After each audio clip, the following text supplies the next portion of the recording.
A train accelerates from 22 meters per second, so that's going to be our initial velocity, 22 meters per second, and the acceleration is a negative 1.5 meters per second squared, and it does that for 12 seconds.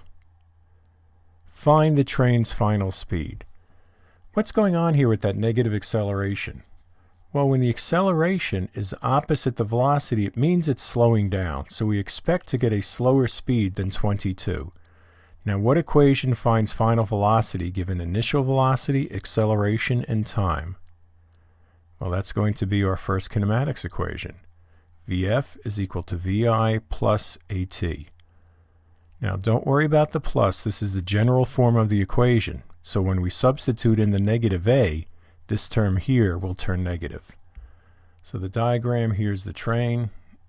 It's going to the right, but it's slowing down. So at some point later, the train's going to look like, well, the train won't shrink. I'm trying to fit it there. Its velocity vector will be shorter. So manipulation is not needed because we wrote the equation to find final speed.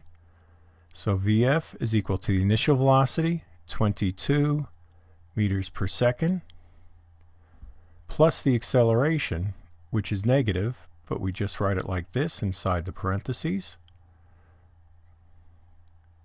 And for how long? 12 seconds. Let's multiply it out. 22 meters per second minus 1.5 times 12. Now let's do that one in our head. What's 1 times 12? Well, 12. What's 0.5 times 12? 6. 12 plus 6?